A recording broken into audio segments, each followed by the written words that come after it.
ಮೂಡಾ ಹಗರಣಕ್ಕೆ ಸಂಬಂಧಪಟ್ಟಂತೆ ಸಿಎಂ ಸಿದ್ದರಾಮಯ್ಯನವರಿಗೆ ಇವತ್ತು ಬಿಗ್ ಡೇ. ಹೈಕೋರ್ಟ್ನಲ್ಲಿ ಮೂಡಾ ಕೇಸ್ ವಿಚಾರಣೆ ಆರಂಭ. ನ್ಯಾಯಮೂರ್ತಿ ನಾಗಪ್ರಸನ್ನ ಪೀಠದಲ್ಲಿ ವಿಚಾರಣೆ ಆರಂಭ ಆಗಿದೆ. ಹೈಕೋರ್ಟ್ನಲ್ಲಿ ಮೂಡಾ ಕೇಸ್ ವಿಚಾರಣೆ ಆರಂಭ. ಬಿಗ್ ಡೇ ಇವತ್ತು ಸಿಎಂ ಸಿದ್ದರಾಮಯ್ಯನವರಿಗೆ. ಕಾರಣ ಎಲ್ಲರ ಚಿತ್ತ ಹೈಕೋರ್ಟ್ನತ್ತ. ಮೂಡಾ ಹಗರಣವನ್ನ ಸಿಬಿಐ ತನಿಖೆಗೆ ವಹಿಸಬೇಕು ಅಂತ ಅರ್ಜಿ ಸಲ್ಲಿಕೆ ಮಾಡಿದ್ರು ದೂರುದಾರ ಸ್ನೇಹಮಯಿ ಕೃಷ್ಣ. ಆ ಅರ್ಜಿಗೆ ಸಂಬಂಧಪಟ್ಟಂತೆ ವಿಚಾರಣೆ ಆರಂಭ ಆಗಿತ್ತು. ಬಟ್ ಈಗ ಸಿಗ್ತಾ ಇರುವಂತಹ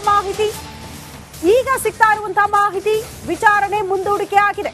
ಡಿಸೆಂಬರ್ 10ಕ್ಕೆ ಮೂಡಾ ವಿಚಾರಣೆ ಮುಂದೂಡಿಕೆ. ಸ್ನೇಹಮಯಿ ಕೃಷ್ಣ ಸಲ್ಲಿಸಿದ್ದಂತ ಅರ್ಜಿ ಸಿಬಿಐಗೆ ಮೂಡಾ ಹಗರಣ ವರ್ಗಾವಣೆಯಾಗಬೇಕು ಅಂತ ಕೋರಿ ಸಲ್ಲಿಕೆ ಆದಂತ ಅರ್ಜಿಯ ವಿಚಾರಣೆ ಇವತ್ತು ಹೈಕೋರ್ಟ್ನಲ್ಲಿ ಪ್ರಾರಂಭ ಆಯಿತು. ಬಟ್ ತಕ್ಷಣಕ್ಕೆ ಇದನ್ನ ಡಿಸೆಂಬರ್ 10ಕ್ಕೆ ಮುಂದೂಡಿಕೆ ಮಾಡಲಾಗಿದೆ ಅನ್ನೋದ್ರ ಡೀಟೇಲ್ ಸಿಗ್ತಾ ಇದೆ.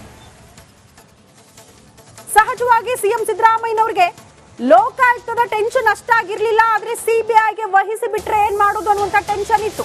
ವಿಚಾರಣೆಯನ್ನ ಮುಂದೂಡಿದೆ ನ್ಯಾಯಪೀಠ. ಡಿಸೆಂಬರ್ 10ಕ್ಕೆ ಈ ಮೂಡಾ ವಿಚಾರಣೆ ಮುಂದೂಡಿಕೆ ಆಗಿದೆ.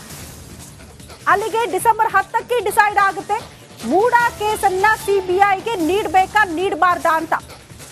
ಹೈಕೋರ್ಟ್ ಯಾವ ರೀತಿಯ ತೀರ್ಪನ್ನ ಕೊಡಬಹುದು ಅನ್ನೋದು ಸದ್ಯ ಇದ್ದಂತ ಕುತೂಹಲ. ಅದು ಡಿಸೆಂಬರ್ 10ರ ತನಕ ಕೂಡ ಕಾಯಲೇಬೇಕಾದಂತಹ ಅನಿವಾರ್ಯತೆ. ಈಗ ಲೋಕಾಯುಕ್ತ ಅಧಿಕಾರಿಗಳು ಈ ಕೇಸ್ಗೆ ಸಂಬಂಧಪಟ್ಟಂತೆ ಇಲ್ಲಿ ತನಕ ಏನೆಲ್ಲ ತನಿಖೆ ಮಾಡಿದ್ದಾರೆ, ಏನೆಲ್ಲ ಬೆಳವಣಿಗೆ ಆಗಿದೆ, ಆ ಕುರಿತ ಸಂಪೂರ್ಣ ವರದಿಯನ್ನ ಕೂಡ ಹೈಕೋರ್ಟ್ಗೆ ಸಲ್ಲಿಕೆ ಮಾಡಬೇಕಾಗುತ್ತೆ. ಅದೆಲ್ಲವನ್ನ ನೋಡಿ, ಅದೆಲ್ಲವನ್ನ ಪರಿಗಣಿಸಿ ಈ ಕೇಸ್ ಸಿಬಿಐಗೆ ನೀಡಬೇಕಾ ನೀಡಬಾರ್ದಾ ಅದನ್ನ ಹೈಕೋರ್ಟ್ ನಿರ್ಧಾರ ಮಾಡುತ್ತೆ. ಹಾಗಾಗಿ ಬಹಳ ಇಂಪಾರ್ಟೆಂಟ್ ಆಗುತ್ತೆ ಸಿಎಂ ಸಿದ್ದರಾಮಯ್ಯನವರಿಗೆ. ಅದು ಡಿಸೆಂಬರ್ 10ರ ತನಕ ಕಾಯಲೇಬೇಕಾದಂತಹ ಅನಿವಾರ್ಯತೆ ಈಗ ಎದುರಾಗಿದೆ.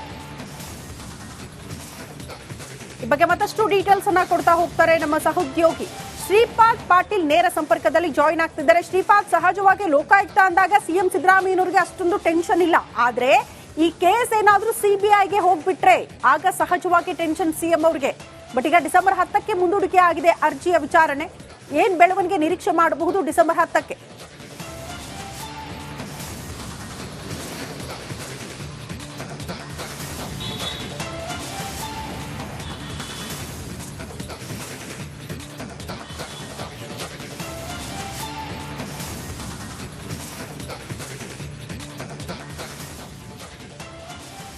ಹೈಕೋರ್ಟ್ಗೆ ಸ್ನೇಹಮಯಿ ಕೃಷ್ಣ ಸಲ್ಲಿಸಿದಂತ ಅರ್ಜಿ ಮೂಡಾ ಹಗರಣವನ್ನ ಸಿಬಿಐಗೆ ನೀಡಬೇಕು ಅಂತ ಸಂಬಂಧಪಟ್ಟಂತಹ ಅರ್ಜಿ.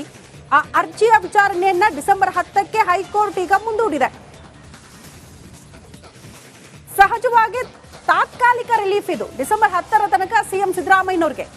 ಯಾಕಂದ್ರೆ ಈಗಿರುವಂತಹ ಬೆಳವಣಿಗೆಯನ್ನ ನೋಡಿದ್ರೆ ಬಹುತೇಕ ಈ ಕೇಸ್ ಸಿಬಿಐಗೆ ಹೋಗುವ ಸಾಧ್ಯತೆಗಳು ದಟ್ಟವಾಗಿದೆ ಅನ್ನುವಂತಹ ಲೆಕ್ಕಾಚಾರಗಳು, ಅಂತ ವಿಶ್ಲೇಷಣೆಗಳು ರಾಜಕೀಯ ವಲಯದಲ್ಲಿ ಕೇಳೋದಕ್ಕೆ ಸಿಗ್ತಾ ಇತ್ತು. ಮೂಡಾ ಹಗರಣಕ್ಕೆ ಸಂಬಂಧಪಟ್ಟಂತೆ ಸಿಎಂ ಸಿದ್ದರಾಮಯ್ಯನವರಿಗೆ ಇವತ್ತು ಬಿಗ್ ಡೇ. ಹೈಕೋರ್ಟ್ನಲ್ಲಿ ಮೂಡಾ ಕೇಸ್ ವಿಚಾರಣೆ ಆರಂಭ. ನ್ಯಾಯಮೂರ್ತಿ ನಾಗಪ್ರಸನ್ನ ಪೀಠದಲ್ಲಿ ವಿಚಾರಣೆ ಆರಂಭ ಆಗಿದೆ. ಹೈಕೋರ್ಟ್ನಲ್ಲಿ ಮೂಡಾ ಕೇಸ್ ವಿಚಾರಣೆ ಆರಂಭ. ಬಿಗ್ ಡೇ ಇವತ್ತು ಸಿಎಂ ಸಿದ್ದರಾಮಯ್ಯನವರಿಗೆ. ಕಾರಣ ಎಲ್ಲರ ಚಿತ್ತ ಹೈಕೋರ್ಟ್ನತ್ತ.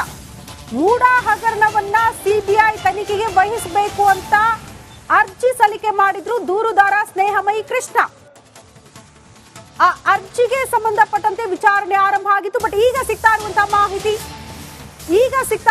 ಮಾಹಿತಿ ವಿಚಾರಣೆ ಮುಂದೂಡಿಕೆ ಆಗಿದೆ. ಡಿಸೆಂಬರ್ 10ಕ್ಕೆ ಮೂಡಾ ವಿಚಾರಣೆ ಮುಂದೂಡಿಕೆ. ಸ್ನೇಹಮಯಿ ಕೃಷ್ಣ ಸಲ್ಲಿಸಿದ್ದಂತ ಅರ್ಜಿ ಸಿಬಿಐಗೆ ಮೂಡಾ ಹಗರಣ ವರ್ಗಾವಣೆಯಾಗಬೇಕು ಅಂತ ಕೋರಿ ಸಲ್ಲಿಕೆ ಆದಂತ ಅರ್ಜಿಯ ವಿಚಾರಣೆ ಇವತ್ತು ಹೈಕೋರ್ಟ್ನಲ್ಲಿ ಪ್ರಾರಂಭ ಆಯಿತು. ಬಟ್ ತಕ್ಷಣಕ್ಕೆ ಇದನ್ನ ಡಿಸೆಂಬರ್ 10ಕ್ಕೆ ಮುಂದೂಡಿಕೆ ಮಾಡಲಾಗಿದೆ ಅನ್ನೋದ್ರ ಡೀಟೇಲ್ ಸಿಗ್ತಾ ಇದೆ. ಸಹಜವಾಗಿ ಸಿಎಂ ಸಿದ್ದರಾಮಯ್ಯನವರಿಗೆ ಲೋಕಾಯುಕ್ತದ ಟೆನ್ಷನ್ ಅಷ್ಟಾಗಿರ್ಲಿಲ್ಲ. ಆದ್ರೆ ಸಿಬಿಐಗೆ ವಹಿಸಿ ಬಿಟ್ರೆ ಏನ್ ಮಾಡೋದು ಅನ್ನುವಂತ ಟೆನ್ಷನ್ ಇತ್ತು. ವಿಚಾರಣೆಯನ್ನ ಮುಂದೂಡಿದೆ ನ್ಯಾಯಪೀಠ. ಡಿಸೆಂಬರ್ 10ಕ್ಕೆ ಈ ಮೂಡಾ ವಿಚಾರಣೆ ಮುಂದೂಡಿಕೆ ಆಗಿದೆ. ಅಲ್ಲಿಗೆ ಡಿಸೆಂಬರ್ 10ಕ್ಕೆ ಡಿಸೈಡ್ ಆಗುತ್ತೆ ಮೂಡಾ ಕೇಸನ್ನ ಸಿಬಿಐಗೆ ನೀಡಬೇಕಾ ನೀಡಬಾರ್ದಾ ಅಂತ. ಹೈಕೋರ್ಟ್ ಯಾವ ರೀತಿಯ ತೀರ್ಪನ್ನ ಕೊಡಬಹುದು ಅನ್ನೋದು ಸದ್ಯ ಇದ್ದಂತ ಕುತೂಹಲ. ಅದು ಡಿಸೆಂಬರ್ 10ರ ತನಕ ಕೂಡ ಕಾಯಲೇಬೇಕಾದಂತಹ ಅನಿವಾರ್ಯತೆ. ಈಗ ಲೋಕಾಯುಕ್ತ ಅಧಿಕಾರಿಗಳು ಈ ಕೇಸ್ಗೆ ಸಂಬಂಧಪಟ್ಟಂತೆ ಇಲ್ಲಿ ತನಕ ಏನೆಲ್ಲ ತನಿಖೆ ಮಾಡಿದ್ದಾರೆ, ಏನೆಲ್ಲ ಬೆಳವಣಿಗೆ ಆಗಿದೆ, ಆ ಕುರಿತ ಸಂಪೂರ್ಣ ವರದಿಯನ್ನ ಕೂಡ ಹೈಕೋರ್ಟ್ಗೆ ಸಲ್ಲಿಕೆ ಮಾಡಬೇಕಾಗುತ್ತೆ. ಅದೆಲ್ಲವನ್ನ ನೋಡಿ, ಅದೆಲ್ಲವನ್ನ ಪರಿಗಣಿಸಿ ಈ ಕೇಸ್ ಸಿಬಿಐಗೆ ನೀಡಬೇಕಾ ನೀಡಬಾರ್ದಾ ಅದನ್ನ ಹೈಕೋರ್ಟ್ ನಿರ್ಧಾರ ಮಾಡುತ್ತೆ. ಹಾಗಾಗಿ ಬಹಳ ಬಹಳ ಇಂಪಾರ್ಟೆಂಟ್ ಆಗುತ್ತೆ ಸಿಎಂ ಸಿದ್ದರಾಮಯ್ಯನವ್ರಿಗೆ. ಅದು ಡಿಸೆಂಬರ್ 10 ತನಕ ಕಾಯಲೇಬೇಕಾದಂತ ಅನಿವಾರ್ಯತೆ ಈಗ ಎದುರಾಗಿದೆ. ಈ ಬಗ್ಗೆ ಮತ್ತಷ್ಟು ಡೀಟೇಲ್ಸ್ ಅನ್ನ ಕೊಡ್ತಾ ಹೋಗ್ತಾರೆ ನಮ್ಮ ಸಹೋದ್ಯೋಗಿ ಶ್ರೀಪಾದ್ ಪಾಟೀಲ್. ನೇರ ಸಂಪರ್ಕದಲ್ಲಿ ಜಾಯಿನ್ ಆಗ್ತಿದ್ದಾರೆ. ಶ್ರೀಪಾದ್, ಸಹಜವಾಗಿ ಲೋಕಾಯುಕ್ತ ಅಂದಾಗ ಸಿಎಂ ಸಿದ್ದರಾಮಯ್ಯನವರಿಗೆ ಅಷ್ಟೊಂದು ಟೆನ್ಷನ್ ಇಲ್ಲ, ಆದ್ರೆ ಈ ಕೇಸ್ ಏನಾದ್ರೂ ಸಿಬಿಐಗೆ ಹೋಗ್ಬಿಟ್ರೆ ಆಗ ಸಹಜವಾಗಿ ಟೆನ್ಷನ್ ಸಿಎಂ ಅವ್ರಿಗೆ. ಬಟ್ ಈಗ ಡಿಸೆಂಬರ್ 10ಕ್ಕೆ ಮುಂದೂಡಿಕೆ ಆಗಿದೆ ಅರ್ಜಿಯ ವಿಚಾರಣೆ. ಏನ್ ಬೆಳವಣಿಗೆ ನಿರೀಕ್ಷೆ ಮಾಡಬಹುದು ಡಿಸೆಂಬರ್ 10ಕ್ಕೆ?